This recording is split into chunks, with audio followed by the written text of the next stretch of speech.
এই ইসকন বাংলাদেশকে ভাগ করতে চাচ্ছে। তারাও বুঝে উঠতে পারছে না।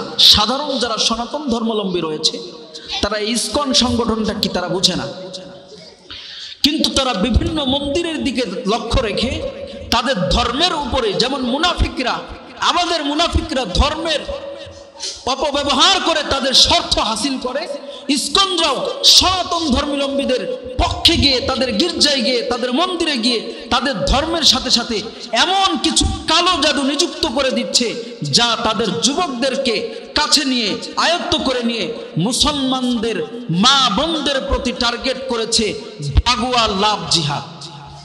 মুহতারাম হাজিরিন, আমি আপনাদের খেদমতে সূরা বাকারার 13 নম্বর 11 নম্বর আয়াতে কারিমা পাঠ করেছি। সেই সাথে সাথে 2টি হাদিসে কারিমা পাঠ করেছি। আল্লাহ চাহে তো উক্ত আয়াত এবং হাদিসকে সামনে রেখে কিছু আলোচনা করার প্রয়াস চালাবো ইনশাআল্লাহ। আল্লাহ জাল্লা জালালুহু ওয়া আম্মা নাওয়ালুহু তাবারাকা ওয়া তাআলা আমাদেরকে আমালিয়াতের নিয়তে শুনে বুঝে মেনে চলার নিয়তে শোনার শ্রবণ করার তৌফিক দান করেন, বলেন আমিন। আমরা যে মজমায় বসে আছি এই মজমাটা আল্লাহ তাআলার কাছে বড় দামি।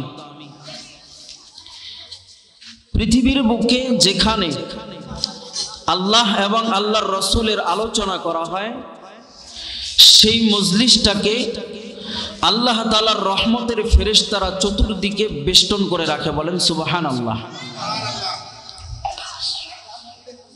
নবীজি সাল্লাল্লাহু আলাইহি ওয়াসাল্লাম বলেছেন, লা ইয়াকুদু কওমুন ইয়াযকুরুনাল্লাহা ইল্লা হাফাতহুমুল মালাইকা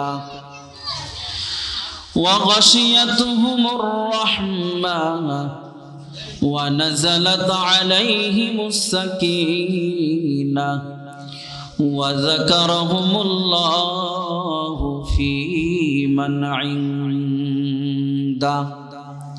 নবীজি বলেন, পৃথিবীর মধ্যে যেমন মসজিদ অথবা মাদ্রাসা অথবা কোনো ওয়াজের ময়দানে দ্বীনি আলোচনা করা হয়, ওই আলোচনার মজলিসটা ফেরেশতারা রহমত দিয়ে বেষ্টন করে রাখে।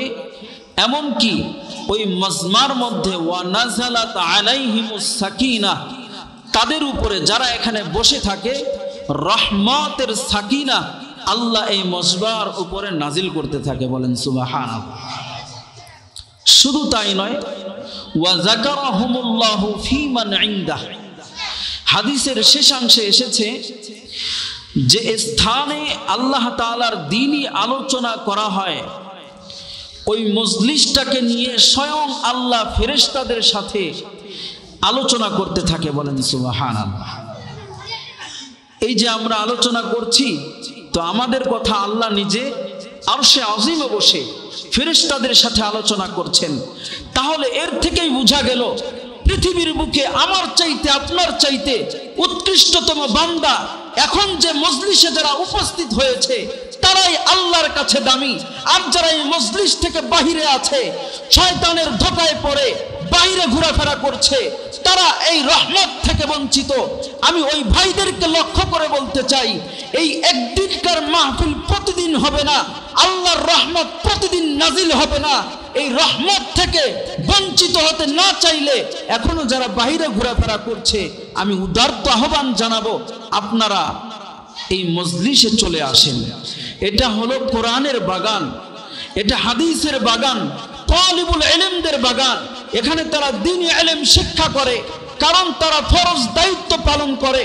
নবীজি সাল্লাল্লাহু আলাইহি ওয়াসাল্লাম বলেছেন, তালাবুল ইলমি ফারিদাতুন আলা কুল্লি মুসলিমিন আও মুসলিমা, প্রত্যেক নর এবং নারীর জন্য ইলমে দ্বীন শিক্ষা করা ফরজ।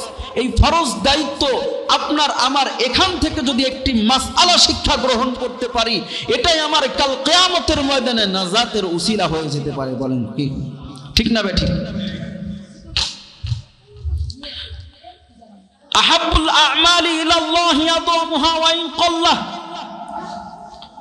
আল্লাহর নিকট সবচাইতে আমল ওটাই গ্রহণযোগ্য যেই আমলটা বারবার করা হয়, যদিও ওই আমলটা ছোট হয়। আপনি এখান থেকে ঈমান কি জিনিস, ইসলাম কি, এটার যখন অর্থ জানবেন, মানবেন, তখনই আপনার এই আমলটা করা সহজ হয়ে যাবে। এ কারণে আমরা ঈমান আনয়ন করেছি। ছোট্ট একটি উদাহরণ দিয়ে আমি আমার মূল আলোচনায় যাব। আপনাদের এলাকায় সবাই কি মুরগি পালেন? মুরগি ডিম দেয়? একদিনে কি 10টা দেয়? একটা একটা করে 10 দিন সময় লাগে। যখন তার ডিম দেওয়া শেষ হয়ে যায়, তখন তাকে একটা বাসা তৈরি করে দিতে হয়, যাতে করে তার শরীরের উষ্ণ ভাবটা ডিমের উপর প্রভাব ফেলতে পারে। এই প্রভাব ফেলানোর দ্বারা দেখবেন সেখান থেকে বাচ্চা ফোটে। ঠিক না ঠিক? আর কিছু কিছু ডিম সেটা নষ্ট হয়ে যায়। আমাদের এলাকায় এটা কাঞ্জা হয়ে যায় বলে, আপনাদের এলাকায় কি বলে? নষ্ট হয়ে যায়। তো এক এক দেশের এক এক ভাষা, তো আমি আমারটা বললাম যেটা সবাই বুঝবে, নষ্ট হয়ে যায়। এই যে মাহফিলের আয়োজন কতদিন থেকে করেছেন? 1 মাস থেকে উদ্যোগ নেওয়া হয়েছে, প্রচার প্রসারণা চালিয়েছে 20 দিন। এভাবে আপনাদের কাছে এই মেসেজগুলো পৌঁছিয়ে দেওয়া হয়েছিল যে আজকে এই জামিয়া রাহমানিয়া দারুল উলুম মাদ্রাসায় ওয়াজ হবে, নসিহত হবে। এটা প্রকাশ করা হয়েছে, মাইকিং করা হয়েছে, সব কিছু মাদ্রাসাওয়ালারা কোনো কিছু বাকি রাখে নাই। এটা তো আপনার তো কানে পৌঁছিয়েছিল।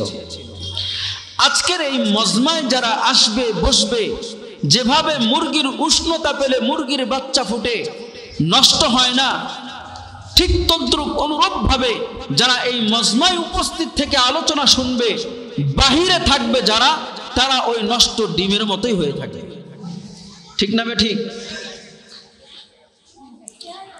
তো যাই হোক, আমার মূল আলোচনায় আসি। আমি একটি আয়াতে কারিমা তেলাওয়াত করেছি, আমিনু কামা আমানান নাস। আল্লাহ পৃথিবীর মানুষদেরকে ডাক দিয়া বলে, আমিনু কামা আমানান নাস, তোমরা ঈমান আনয়ন করো যেমনই ভাবে মানুষ ঈমান আনয়ন করেছে। এই মানুষদের উদ্দেশ্য হলো আল্লাহ রাব্বুল আলামিন প্রিয় হাবিবের যুগে যারা ইসলাম ধর্ম গ্রহণ করেছে, ঈমান এনেছে, আল্লাহর সাহাবীদের উদ্দেশ্যই হলো আমানান নাস, আমিনু কামা আমানান নাস, তোমরা ঈমান আনো যেমনই ভাবে সাহাবায়ে কেরাম ঈমান এনেছে। এটা কার কথা? জোরে চিল্লায় বলেন, কার কথা? আল্লাহর কথা। এখন আপনাকে আমাকে জানতে হবে ঈমান কি। ঈমান কি? ঈমান শব্দের অর্থ হলো বিশ্বাস স্থাপন করা, সংকল্প করা। আমি আপনি ঈমান আনয়ন করেছি। এই ঈমান কোথায় পেয়েছি? ইসলাম ধর্মে পেয়েছি। ঠিক না ঠিক? আল্লাহ রাব্বুল আলামিনের কাছে এই ইসলাম ধর্ম মনোনীত ধর্ম, যার কথা আল্লাহ পবিত্র কোরআনের মাজিদের মধ্যে বলে দিয়েছেন, ইন্নাদ-দীনা ইনদাল্লাহিল ইসলাম। আল্লাহ তাআলার কাছে মনোনীত ধর্ম হলো ইসলাম। ইসলাম শব্দের অর্থ আমরা সবাই জানি শান্তি। ঠিক না ঠিক? ইসলাম শব্দের অর্থ আমরা জানি শান্তি, এটা ঠিক আছে, কিন্তু আমরা অনেকেই জানি না এই ইসলাম শব্দের অর্থ হলো আত্মসমর্পণ করা। কি করা? জোরে বলেন। আত্মসমর্পণ করা। আমরা তো মুসলমানের ঘরে জন্ম নিয়েছি, আমাদেরকে কালিমা পড়ে মুসলমান হতে হয় নাই, কিন্তু আপনার আমার পূর্বপুরুষরা যারা ঈমান আনয়ন করেছে তারা কালিমা পড়ে কিন্তু ঈমান আনয়ন করেছে।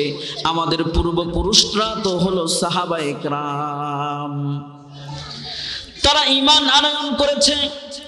এ কারণে আমি বললাম ইসলাম মানে আত্মসমর্পণ করা। পৃথিবীর বুকে অনেক ধর্ম আছে, অনেক ধর্মাবলম্বী মানুষ আছে যারা ঈমান গ্রহণ করে নাই। আছে না নাই? হিন্দু আছে, বৌদ্ধ আছে, খ্রিস্টান আছে। এই ধর্মগুলো তারা বিবেচনা করে দেখেছে সাহাবায়ে কেরাম, হায় রে তারা নিজের হাতে মূর্তি তৈরি করে। ওই মূর্তি কথা বলতে পারে না, খেতে পারে না, কাউকে সাহায্য করতে পারে না।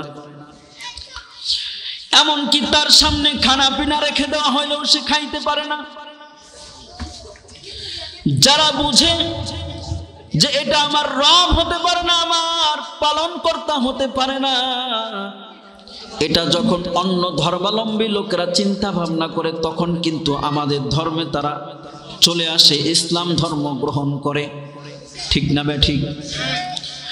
এ কারণেই বললাম একজন অমুসলিম যখন ঈমান গ্রহণ করে তখন তার ঈমান থাকে এত পাওয়ারফুল, এত পাওয়ারফুল, সে একটা শিরিক কাজ করে না, হারামের সাথে যুক্ত থাকে না, হারাম খায় না, হালাল কিভাবে উপার্জন করবে সেই চিন্তায় থাকে। কিন্তু আপনি আমি সেভাবে ঈমান আনয়ন না করার কারণে আজকে আমি গুনাহ করি, আমি আজকে অপরাধ করি, মানুষের প্রতি জুলুম করি। ঠিক না বে ঠিক? এর থেকেই বোঝা গেল এই আয়াত দ্বারা আমিনু কামা আমানান নাস, তোমরা ঈমান আনো সাহাবায়ে কেরাম যেমনই ভাবে ঈমান এনেছে। কারণ পূর্বপুরুষ থেকে ধারাবাহিকতায় আমরা ঈমানদার হয়েছি, কিন্তু ঈমানের পাওয়ার কি, ঈমানের দায়িত্ব কি, এটা আমরা জানি না, বুঝি না। এ কারণে আমাদের ঈমানের প্রতি ঘাটতি দেখা যায়। আজকে মুসলমানদের সামনে ইসলাম ধ্বংস করার জন্য পায়তারা করবে, মুসলমানদের সামনে নবীজিকে কটাক্ষ করে কথা বলবে, কিন্তু মুসলমান চুপটি মেরে বসে থাকবে, প্রতিবাদ করবে না। এই মুসলমান দ্বারা কোনো কাজ আল্লাহর কাছে নিবে না। মুসলমান আমরা, মুসলিমদের দায়িত্ব কি? ঈমান আনয়ন করেছি, ইসলাম মানে আত্মসমর্পণ করা, সব কিছু বিসর্জন দিয়ে আমরা আল্লাহর কোরআনকে আঁকড়ে ধরেছি। ওয়াতাসিমু বিহাবলিল্লাহ, আল্লাহর রজ্জুকে আঁকড়ে ধরার কথা আল্লাহ নিজেই বলেছেন। এটাকে ধরতে গিয়ে ওয়ালা তাফাররাকু, পরস্পর বিবাদে লিপ্ত হওয়ার কথা আল্লাহ নিষেধ করে দিয়েছেন। তাহলে আমাদের মাঝে অনেক বিভেদ দেখা দেয়, মুসলমানদের ভিতরে ফাটল, একমাত্র কারণ হলো আমার ঈমান মজবুত নাই। আজকে যদি আমার ঈমান মজবুত থাকতো তাহলে আমার সামনে আমার নবীজিকে নিয়ে কটাক্ষ করে গালি দিতে পারতো না কোন হিন্দুর সন্তান। আজকে যদি আমার ঈমানের পাওয়ার থাকতো কোন অমুসলিম আল্লাহর ঐশী মহাগ্রন্থ আল কোরআনের উপরে পা রাখতে পারতো না। আজকে আমার ঈমান নাই বলে, ঈমানের জজবা নাই বলে আজকে আল্লাহর ঐশী মহাগ্রন্থকে লাথি মারতে পারে মুসলমানদের সামনে।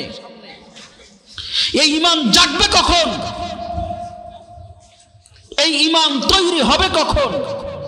যখন বুঝে আসবে ইসলাম মানে আত্মসমর্পণ করা। ইসলাম মানে কি? আত্মসমর্পণ করা। এই আত্মসমর্পণ আপনারা শিখেন নাই, কিন্তু আপনার সন্তানদেরকে শিখাইতে হবে। আজকে ইহুদি খ্রিস্টানরা মুসলমানদের সন্তানদের প্রতি টার্গেট করেছে। ছোট ছোট সরলমনা যেগুলো শিশু বাচ্চা আছে, তারা কিভাবে কোরআন থেকে অন্য মুখ বিমুখ হয়ে যায়, অন্য দিকে চলে যায়, এজন্য তারা আগের থেকেই খুব সূক্ষ্মভাবে চিন্তা ভাবনা করে।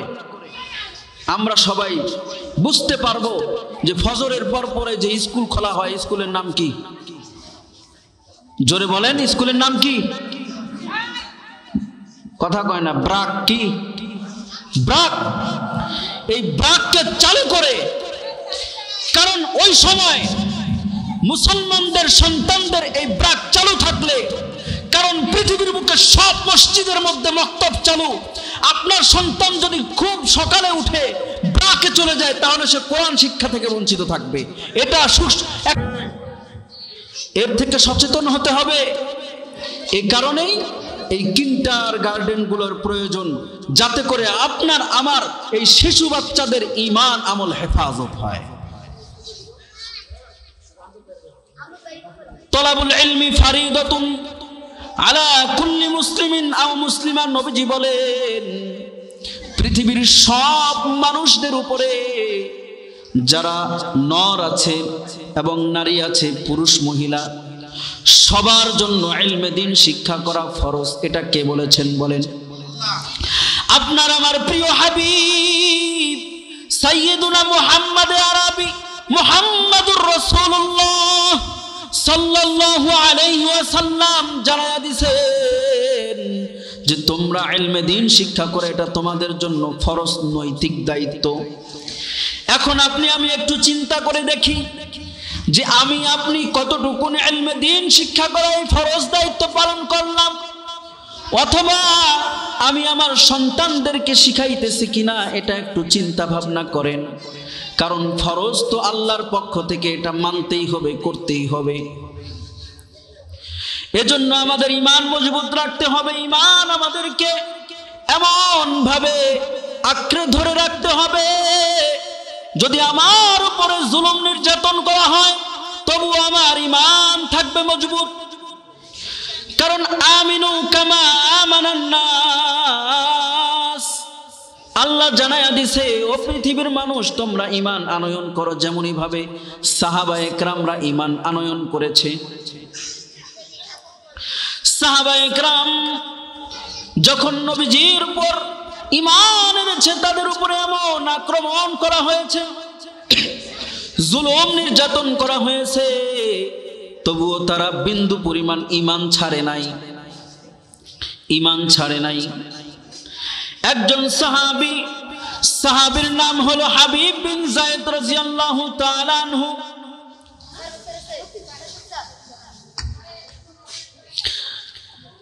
তিনি যখন নবীজির দাওয়াতে ঈমান গ্রহণ করেছেন, সেই জামানায় একজন মুনাফিক ছিল। মুনাফিকের নাম হলো মুসাইলামাতুল কাযযাব।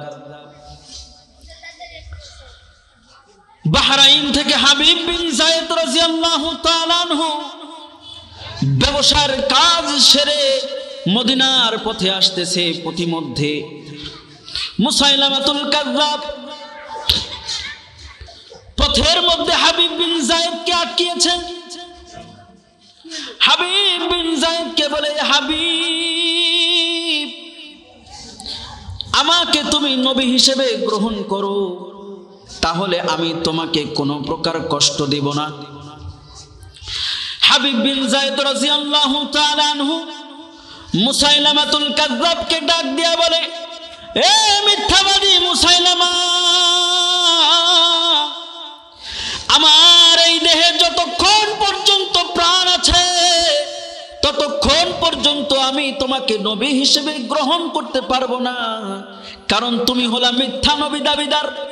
কারণ নবীজি বলেছেন, না খাতামুন নাবিয়্যিন লা নাবিয়্যা বাদি, আমি শেষ নবী, আমার পরে আর কোনো নবী আসবে না, আমি তোমাকে নবী হিসেবে গ্রহণ করতে পারবো না। এমত অবস্থায় মুসাইলামার যত সাঙ্গপাঙ্গ আছে হাবিব বিন যায়েদকে আঁকড়ে ধরেছে, হাবিবকে ভয় দেখানো শুরু করেছে। হাবিব, তুই যদি আমাকে নবী না মানিস তাহলে আমি তোর ডান হাত কেটে দেব। হাবিব বিন যায়েদ রাদিয়াল্লাহু তাআলা আনহু ডাক দিয়া বলে, এ মুসাইলামা, আমার ডান হাত তুমি কেটে দিতে পারো, আমার বাম হাত তুমি কেটে দিতে পারো, আমার কোনো দুঃখ নাই, কষ্ট নাই, তবুও তোমাকে আমি নবী হিসেবে গ্রহণ করতে পারবো না। এমত অবস্থায় মুসাইলামাতুল কাযযাব হাবিব বিন যায়েদ রাদিয়াল্লাহু তাআলা আনহুর ডান হাতটা কেটে দিল। ডান হাত কেটে দেওয়ার পরে হাবিবকে লক্ষ্য করে বলে, এ হাবিব, তোর এখনো সময় আছে, তোর বাম হাত বাকি আছে, তুই আমাকে নবী হিসেবে গ্রহণ কর, তাহলে আমি তোকে ছেড়ে দিব। হাবিব বিন যায়েদ রাদিয়াল্লাহু তাআলা আনহু ডাক দিয়া বলে, মুসাইলামা, আমার দেহে যতক্ষণ পর্যন্ত প্রাণ থাকবে ততক্ষণ পর্যন্ত আমি তোকে নবী হিসেবে গ্রহণ করতে পারবো না। আল্লাহু আকবার বলেন। মুসাইলামাতুল কাযযাব রাগান্বিত হয়ে হাবিব বিন যায়েদ রাদিয়াল্লাহু তাআলা আনহুর বাম হাতটাও কেটে দিল। কেটে দেওয়ার পরে হাবিবকে লক্ষ্য করে, তোর পা কিন্তু এখনো বাকি আছে, হাত নাই তো কি হয়েছে, তুই আমাকে নবী হিসেবে স্বীকার কর, তাহলে আমি তোকে জানে ছেড়ে দেব। হাবিব বিন যায়েদ রাদিয়াল্লাহু তাআলা আনহুর কেমন ঈমান, নবীজির প্রতি কেমন ঈমান, ডাক দিয়া বলে, মুসাইলামা, আমাকে যদি টুকরা টুকরা করা হয় তবু আমি তোকে নবী হিসেবে গ্রহণ করতে পারবো না। আল্লাহু আকবার বলেন। হাবিব বিন যায়েদ রাদিয়াল্লাহু তাআলা আনহুর কথা শোনার সাথে সাথে মুসাইলামাতুল কাযযাব তার পা দুটি কেটে দিলেন। কেটে দেওয়ার পরে সে আবার বলতেছে, তোর দেহটা বাকি আছে, তুই এবার স্বীকার কর আমাকে নবী হিসেবে। মুসাইলামাতুল কাযযাবের কথা শুনে বলতেছে, আর দেরি করিস না, তুই আমাকে টুকরা টুকরা করে ফেল, তবুও আমি বেঈমান হয়ে আমি ওই আল্লাহর কাছে ধরা দেব না।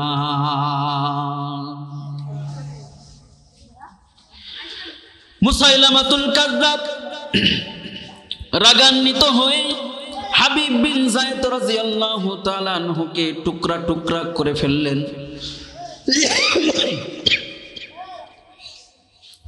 হাবিব বিন যায়েদ রাদিয়াল্লাহু তাআলা আনহুকে যখন টুকরা টুকরা করা হলো, তার মায়ের কাছে সংবাদ চলে আসলো, আপনার সন্তান হাবিবকে মুসাইলামাতুল কাযযাব টুকরা টুকরা করে দিয়েছে। দেখেন একজন সাহাবীর কেমন ঈমান। টুকরা টুকরা করার কথা যখন তার মায়ের কাছে সংবাদ পৌঁছানো হলো, তার মায়ের কেমন ঈমান। পর্দার আড়ালের মা বোনদেরকে লক্ষ্য করে বলছি, এখন ফিতনা ফাসাদের যুগ, এই যুগে ঈমান হেফাজত করা, রক্ষা করা নিজেদেরই দায়িত্ব। হাবিব বিন যায়েদ রাদিয়াল্লাহু তাআলা আনহুর মায়ের কেমন ঈমান, ঈমানের পাওয়ার কেমন। সাথে সাথে কথা শোনার সাথে সাথে ডাক দিয়া বলে, আমার হাবিবকে যে টুকরা টুকরা করেছে, যে ঈমান আনয়ন করেছে রাসূলের প্রতি, যে ঈমান আনয়ন করেছে আল্লাহর প্রতি, ওই হাবিবকে আমি আমার দুগ্ধ পান করিয়ে হক পুরা করেছি। বলেন আল্লাহু আকবার। তার মা তাকে দুধ পান করিয়েছে, এই দুধের হক তার সন্তান নবীজির জন্য জীবন দিয়ে পুরা করেছে, এটা তার মা চিৎকার করে মদিনাবাসীকে জানিয়ে দিয়েছে। এমন ঈমানের পাওয়ার থাকতে হবে আমাদের, এমন ঈমান থাকতে হবে। কারণ আমাদের উপরে বিভিন্ন সময় বিভিন্ন ধরনের ষড়যন্ত্র আসতে পারে, যেই ষড়যন্ত্রের শিকার হলে আপনাকে আমাকে মিথ্যাবাদী হওয়া যাবে না। কারণ মিথ্যা বললে আপনার ঈমান চলে যাবে। মিথ্যা বলা একটা বড় অপরাধ, পাপ। এই পাপ কাজ থেকে আমাদেরকে বিরত থাকতে হবে।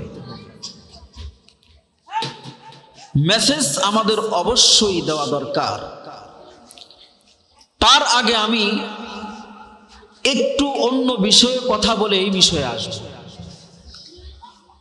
বর্তমানে সনাতন ধর্মাবলম্বী আমাদের মাঝে কিছু হিন্দু বসবাসকারী বাংলাদেশে আছে না নাই? সনাতন ধর্মী যে আয়াতে কারিমা পাঠ করেছি এই আয়াতের মধ্যে মুনাফিকদের কথা বলা আছে। মুসাইলামাতুল কাযযাব ছিল মুনাফিক, উপরে উপরে ঈমান আনয়ন করেছে কিন্তু ভিতরে ভিতরে ইসলামের ক্ষতি করেছে। তো আমাদের মাঝেও ঈমানদার দাবি করি, ঈমান, আমরা মুসলমান, ঈমানের বিভিন্ন শাখা রয়েছে। সব বিষয়ে আলোচনা করার পরে ভিতর দিয়ে এমন ভাবে ইসলামের ক্ষতি করছে যা আমরা বুঝে উঠতে পারছি না। তো আমাদের মাঝে যেমন মুনাফিক আছে, নাস্তিক আছে, সনাতন ধর্মী অবলম্বীদের মাঝেও কিছু নাস্তিক আছে যারা দেশকে ভালোবাসে, মাটিকে ভালোবাসে। তারা কখনো তাদের ধর্মের ব্যাপারে সোচ্চার হয়ে প্রতিবাদ করবে, এটা তাদের জন্য কর্তব্য দায়িত্ব। যারা দেশ ও মাটিকে ভালোবাসে তারা কখনো এই বাংলার মাটির শত্রু হতে পারে না।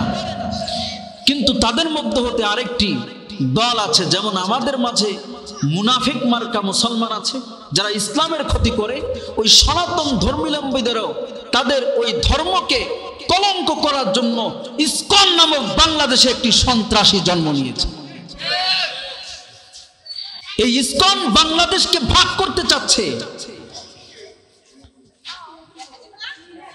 তারাও বুঝে উঠতে পারছে না, সাধারণ যারা সনাতন ধর্মাবলম্বী রয়েছে তারা ইসকন সংগঠনটা কি তারা বুঝে না। কিন্তু তারা বিভিন্ন মন্দিরের দিকে লক্ষ্য রেখে তাদের ধর্মের উপরে, যেমন মুনাফিকরা, আমাদের মুনাফিকরা ধর্মের অপব্যবহার করে তাদের স্বার্থ হাসিল করে, ইসকনরাও সনাতন ধর্মাবলম্বীদের পক্ষে গিয়ে, তাদের গির্জায় গিয়ে, তাদের মন্দিরে গিয়ে তাদের ধর্মের সাথে সাথে এমন কিছু কালো জাদু নিযুক্ত করে দিচ্ছে যা তাদের যুবকদেরকে কাছে নিয়ে, আয়ত্ত করে নিয়ে মুসলমানদের মা বোনদের প্রতি টার্গেট করেছে ভাগুয়া লাভ জিহাদ। আপনি আমি কোথায় আছি? ইসকনরা আজকে টার্গেট করেছে মুসলমানদের মেয়েদের প্রতি, মা বোনদের প্রতি। তাদের ঈমান হরণ করছে কিভাবে? যে তারা বিভিন্ন প্রকার বিভিন্ন আইডি খুলে আমাদের মুসলিম ধর্মের বিবাহিত হোক অথবা অবিবাহিত হোক তাদের সাথে প্রেমের সম্পর্ক গড়ে উঠাচ্ছে। প্রেমের সম্পর্ক তৈরি করে ইসলাম ধর্মের এই জিনিসটা ভালো লাগতেছে, ওই জিনিসটা ভালো লাগতেছে, আমি তোমার প্রতি মাইল হয়ে গিয়েছি, ইসলাম ধর্ম আমার খুব পছন্দনীয়, আমি যদি তোমাকে পাই তাহলে আমি তোমার ইসলাম ধর্ম গ্রহণ করব। এভাবে কৌশলে তাকে প্রেমের ফাঁদে ফেলে, প্রলোভনে ফেলিয়ে তাকে যখন অপহরণ করে স্বেচ্ছায় যখন মুসলিম মা বোনরা তাদের টার্গেট হয়, তাহলে অপহরণ করে না, তারা ভালোবাসার দরদে দরদি হয়ে তাদের ঈমান হরণ করে, তাদেরকে অনৈতিক সম্পর্ক করে তাদের সাথে তাদের গর্ভে বাচ্চা এনে দেয়, গর্ভবতী বানিয়ে দেয়। বানিয়ে দেওয়ার পরে ওই ইসকন সদস্য সেখান থেকে চলে যায়। এরপরে বড় বিপদ নেমে আসে ওই মুসলিম মা বোনদের উপর। এই মুসলিম মা বোনদের উপর বড় বিপদ এসে আছে, কারণ আমাদের ইসলাম ধর্মে কারো সাথে বিবাহ বন্ধনে আবদ্ধ হতে হলে তাকে সর্বপ্রথম উভয়কে মুসলমান হতে হবে, উভয়কে মুসলমান হতে হবে। প্রথম শর্ত মুসলিম হতে হবে, কারণ সে যে একজন অমুসলিমের সাথে সম্পর্ক তৈরি করলো, এই সম্পর্ক করার দ্বারা এবং তাকে ব্যবহার করার দ্বারা সে তো নিজেই অপবিত্র হয়ে গেল। আর এর থেকেই তাদের বংশ বিস্তার হতে থাকলো আর ইসলামের অবনতি ঘটতে থাকতেছে।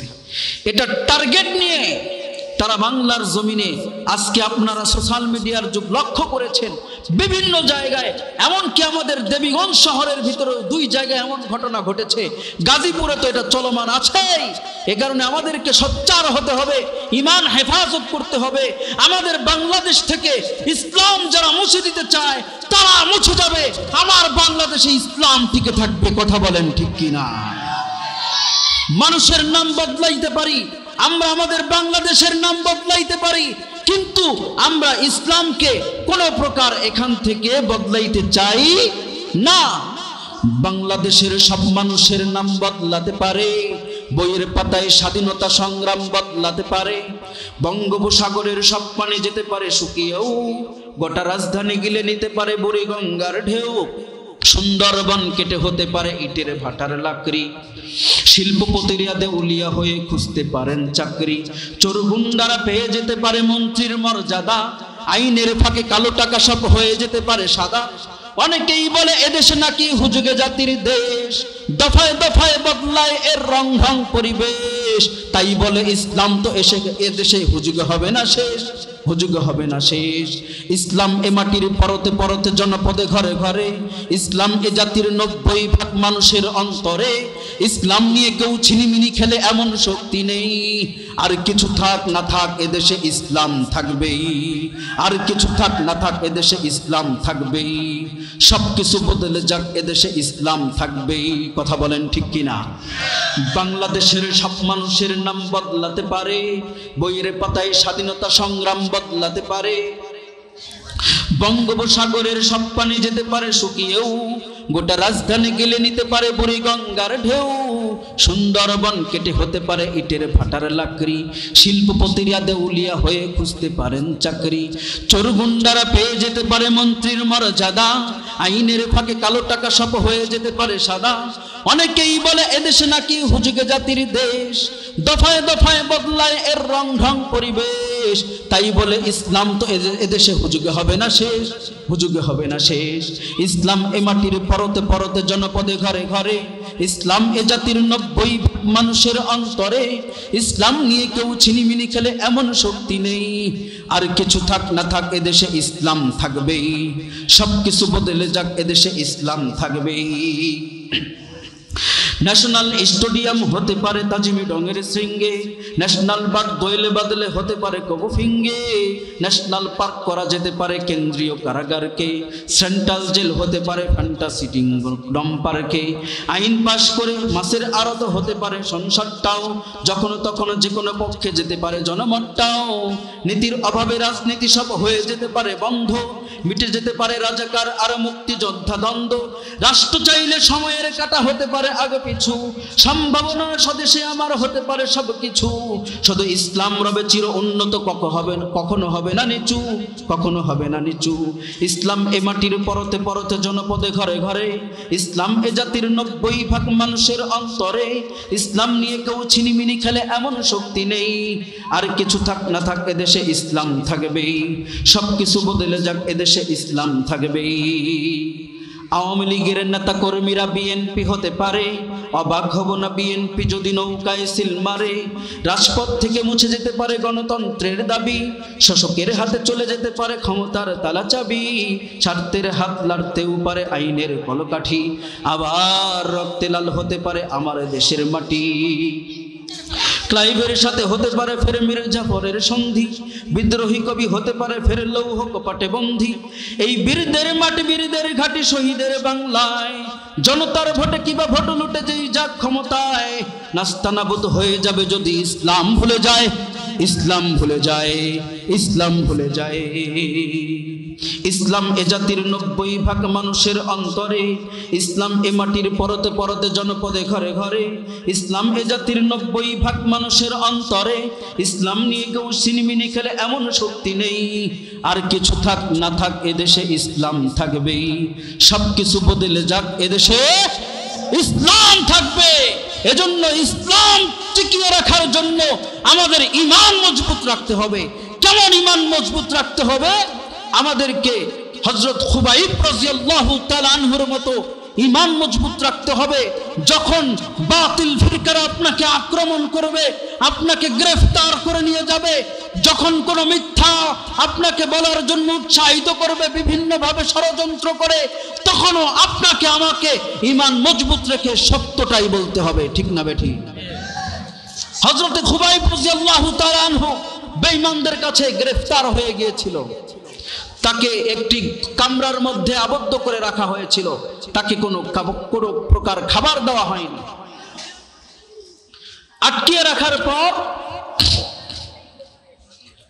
তার 3 দিন পরে খুবাইব রাদিয়াল্লাহু তাআলা আনহুকে একটি পথ দিয়ে অতিক্রম করে একটি স্থানের মধ্যে নিয়ে যাচ্ছে। যেভাবে আমাদের মাঝে যদি একটা পাগল বের হয় হঠাৎ করে, তাহলে কিন্তু তার পিছু অনেক মানুষই নেই। হযরতে খুবাইব রাদিয়াল্লাহু তাআলা আনহুকে যখন নিয়ে যাচ্ছে, মক্কার কাফের মুশরিকরা তার পিছে পিছে হাঁটতেছে। খুবাইব রাদিয়াল্লাহু তাআলা আনহু পিছন দিকে তাকিয়ে দেখলেন যে মক্কার মুশরিকরা তাকে পিছন থেকে হাঁকিয়ে হাঁকিয়ে সামনের দিকে নিয়ে যাচ্ছে। কেন নিয়ে যাচ্ছে? খুবাইব রাদিয়াল্লাহু তাআলা আনহু রাসূলের প্রতি ঈমান এনেছে, ইসলাম ধর্ম গ্রহণ করেছে, এই কারণে তাকে গ্রেফতার করেছে। হযরতে খুবাইব রাদিয়াল্লাহু তাআলা আনহু চক্ষু দিয়ে সামনের দিকে অগ্রসর হচ্ছে, দেখছে একটি স্টেজ দেখা যায়, স্টেজ দেখা যায়। হযরতে খুবাইব রাদিয়াল্লাহু তাআলা আনহু স্টেজের দিকে তাকিয়ে দেখলেন যে একটি কাঠ রাখা আছে, পিছন সাইডে একটি কাঠ রাখা আছে, সামনের দিকে একটি হাতুড়ি এবং পেরেক রাখা আছে। খুবাইব রাদিয়াল্লাহু তাআলা আনহু বুঝতে আর দেরি করলো না যে আজকে আমাকে তারা হত্যা করার জন্য সামনের দিকে নিয়ে যাচ্ছে।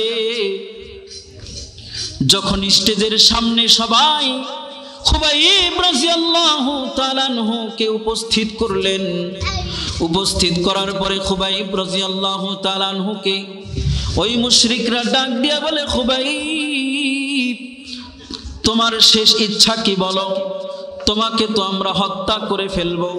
খুবাইব রাদিয়াল্লাহু তাআলা আনহু ডাক দিয়া বলে, আমার শেষ ইচ্ছা কোনো কিছু নয়, তবে যেহেতু আমাকে তোমরা বলেছো শেষ ইচ্ছাটা কি, আমার দিল চাচ্ছে যে আমি মালিকের শুকরিয়া তান 2 রাকাত নামাজ আদায় করব। খুবাইব রাদিয়াল্লাহু তাআলা আনহুকে অনুমতি দেওয়া হলো। খুবাইব রাদিয়াল্লাহু তাআলা আনহু নামাজের মধ্যে দাঁড়ায়া গেলেন। নামাজে দাঁড়ায়া তিনি তেলাওয়াত করতে শুরু করলেন। নামাজটা পড়তে খুবই মজা লাগছিল। এমত অবস্থায় তিনি চিন্তা করলেন, আমি যদি আমার নামাজকে লম্বা করি তাহলে তারা বুঝবে আমি মৃত্যুকে ভয় পাই। তিনি নামাজ দ্রুত শেষ করে দিলেন। মুশরিকরা ডাক দিয়া বলে, খুবাইব তুমি কেন তাড়াতাড়ি নামাজ শেষ করলা?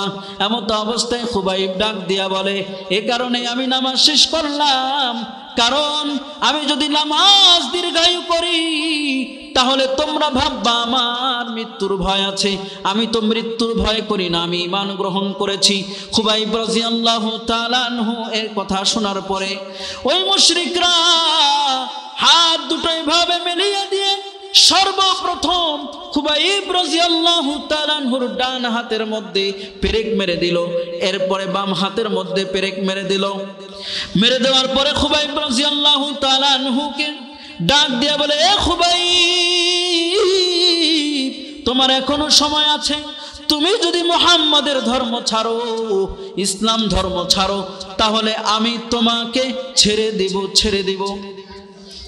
খুবাইব রাদিয়াল্লাহু তাআলা আনহু ডাক দিয়া বলে, আমার যতক্ষণ পর্যন্ত এই দেহে প্রাণ থাকবে ততক্ষণ পর্যন্ত আমি ঈমান ছাড়ব না। এমন তো অবস্থায় আরেকজন ডাক দিয়া বলে, তুমি যদি মুহাম্মদকে গালি দিতে পারো তাহলে তোমাকে ছেড়ে দেওয়া হবে। ডাক দিয়া বলে যে তোরা আর দেরি করিস না, দেরি করিস না, আমাকে এখনই তোরা হত্যা করে ফেল। আমি এই দুনিয়ায় আর বেঁচে থাকতে চাই না, কারণ তোরা যেভাবে আমাকে ঈমান শেষ করার জন্য আমাকে যেহেতু তোরা ঈমান ধ্বংস করার জন্য রাসূলের প্রতি ঈমান যেন আমি অনীহা প্রকাশ করি এই কথা বলতেছিস, আমি বিন্দু পরিমাণ আর একটু সময় চাই না, সময় চাই না। কারণ তো আমাদের ঈমান থাকতে হবে পাওয়ারফুল, মজবুত। ঈমান যদি পাওয়ারফুল থাকে তাহলে আপনি আমি বিভিন্ন প্রকার সেহেরে, কালো জাদুতে আক্রান্ত হওয়ার কোনো সম্ভাবনা থাকবে না। কারণ মুসলমানদের মা বোনদের প্রতি যেভাবে টার্গেট নিয়েছে ইসকনরা, তারা কালো জাদুতে আক্রান্ত করে মুসলিম মা বোনদেরকে তাদের প্রতি ঘায়েল করছে। এটার বাস্তব প্রমাণ হলো যে বর্তমান গাজীপুরে একজন ইমাম মহিবুল্লাহ মিয়াজি সাহেব, তিনাকে কিছুদিন পূর্বে অপহরণ করে আমাদের পঞ্চগড়ের মাটিতে তাকে অচেতন অবস্থায় পাওয়া গেছে, বস্ত্রহীন অবস্থায় পাওয়া গেছে। এই সংবাদ আপনারা জানেন তো? অনেকেই বলে জানেনই না। তাহলে আমরা কোথায় বাস করছি? আমাদের ঈমান হরণ হচ্ছে, কিন্তু আমরা এখনো সচেতন হতে পারি নাই। তো তিনি পঞ্চগড় সদরে হাসপাতালে বহুক্ষণ পর যখন তার জ্ঞান ফিরেছে, তিনি বলেছে, আমি এভাবে পথ অতিক্রম করছি, একটি মাইক্রোবাস এসে আমাকে একটি রুমালের মধ্যে একটি সেন্ট শুঙ্গিয়ে তাকে ঘাড় ধাক্কা দিয়ে একটি মাইক্রোবাসের মধ্যে উঠানো হয়েছে। যখন উঠিয়েছে, তার মাথায় ঘাড়ে প্রচন্ড আঘাত করা হয়েছে। শেষ মুহূর্তে সারা রাত তাকে অনেক নির্যাতন করে শ্রীকল বেঁধে পঞ্চগড়ের জমিনে রেখে তারা পালিয়েছে। তার কাছে কয়েকটি চিঠিও আসছিল। তিনি তার বক্তব্যের মধ্যে বলেছেন, গাজীপুরে পৌঁছার পথে একই কথা বলেছেন, কিন্তু বর্তমান তিনি প্রশাসনিকভাবে জিম্মি হওয়ার পর থেকে তিনি বলতেছে, আমি নিজে নিজে পঞ্চগড় আসছি,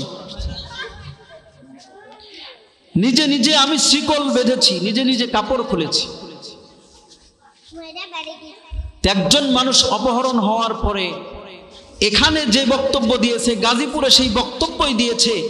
আবার যখন তিনি জিম্মায় চলে গেলেন, এরপর থেকেই তিনি বলতেছেন যে এটা নিজে নিজেই করছে।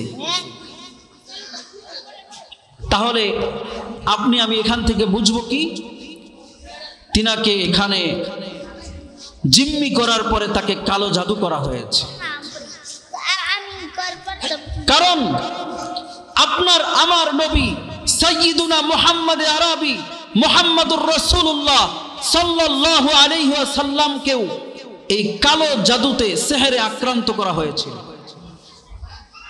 তার নমুনা হলো যে নবীজি সাল্লাল্লাহু আলাইহি ওয়াসাল্লামকে যখন কালো জাদুতে আক্রান্ত করা হয়েছে, নবীজির জবান দিয়ে এমন কিছু করেছেন, আবার তিনি বলতেছেন করে না, তার মাথায় আর কি এটা উলট পালট। নবীজি পর্যন্ত কালো জাদুতে আক্রান্ত হওয়ার পরে তিনি তখন কি বলছেন ভুলে যাইতেন।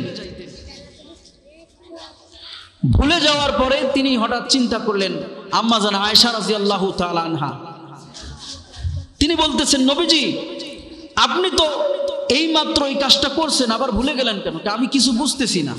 এর কারণটা কি?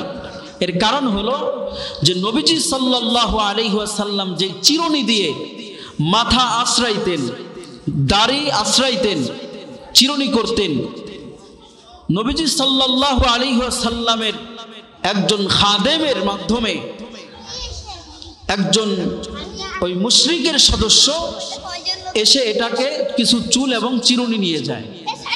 নিয়ে যাওয়ার পরে সেখানে তারা কালো জাদু করে। কালো জাদু করার পরে খেজুর গাছের কাঁধির মধ্যে এটাকে আবদ্ধ করে রাখা হয় এবং একটি জারওয়ান নামক কূপ আছে, ওই কূপের মধ্যে এটাকে পাথর চাপা দিয়ে রাখা হয়। তো নবীজি সাল্লাল্লাহু আলাইহি ওয়াসাল্লাম রাত্রে যখন ঘুমালেন, স্বপ্নযোগে দুইজন ফেরেশতা আসলেন, কথা বলতে লাগলেন। লাগার পরে বললেন যে নবীজি আপনি তো সেহেরে আক্রান্ত, অমুক ব্যক্তি আপনাকে সেহের করেছে, কালো জাদু করেছে, অমুক জায়গায় গেলে পাবেন।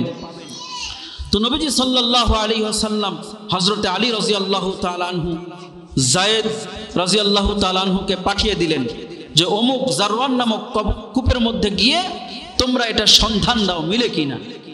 তো তিনারা সেখানে চলে গেলেন। চলে যাওয়ার পরে ওই কূপের পানি সেচলেন। সেচার পরে দেখলেন সেখানে পাথরের নিচে একটা খেজুরের কাঠির মধ্যে তারা নবীজির চিরুনিকে 11টা টুকরা করেছে। নবীজির চুল 11টা বিভিন্নভাবে জাদু করে সেখানে সুন্দরভাবে ওটাকে এমনভাবে গুপ্তচরে রেখেছে যে কাদা মাটিতে যুক্ত হয়ে আছে। এরপরে আল্লাহ রাব্বুল আলামিন সূরা ফালাক এবং নাস নাজিল করলেন। নবীজি আপনি সেহরে আক্রান্ত হয়েছেন, আপনি পাঠ করুন সূরা ফালাক আর নাস। এই 11টা যে আয়াত এখানে আছে, ওই 11টা জাদু করার কারণে আল্লাহ রাব্বুল আলামিন নবীজিকে এই সেহের থেকে মুক্ত করেছেন। বলেন সুবহানাল্লাহ। এই কারণেই বললাম যে মুহিবুল্লাহ মিয়াজি সাহেব এখন বলতেছে আমি নিজে নিজে তৈরি করেছি, তিনি সেহেরে আক্রান্ত হয়েছে কারণ ইস্কনদের সাথে আছে বড় বড় তান্ত্রিকরা। যেই তান্ত্রিকরা এমন ভাবে জাদু করে, ওই জাদু থেকে সহজে কেউ ভেলকি মেরে চলতে পারে না। এজন্য তাকে এমন ভাবে জাদুতে আক্রান্ত করে তিনাকে এমন ভাবে ছেড়ে দেওয়া হচ্ছে যে তিনি নিজে নিজেই করছেন। তার মানে হলো যে আমরা যদি মুসলমানরা সজাগ না হই, বাংলার জমিনে যদি বিপ্লব না ঘটাই, বিদ্রোহী না হয়, ঈমান এবং আমল সুন্দর না করি, শিরিক বিদআত যদি আমরা মুক্ত করি, তাহলে আমরা ঈমানদার প্রকৃতপক্ষে হতে পারবো। আর আমাদের সমাজ থেকে শিরিক এবং বাতিল দ্রবিত হবে, বাধ্য হবে। কথা বলেন ঠিক কিনা? এজন্য আমাদের বিপ্লবী হতে হবে, এমন বিপ্লব ঘটাতে হবে আমাদেরকে বিদ্রোহী হওয়ার পরে জিহাদ করে বাংলার জমিনে ইসলাম কায়েম করতে হবে। ইনশাআল্লাহ আমরা তৈরি আছি তো?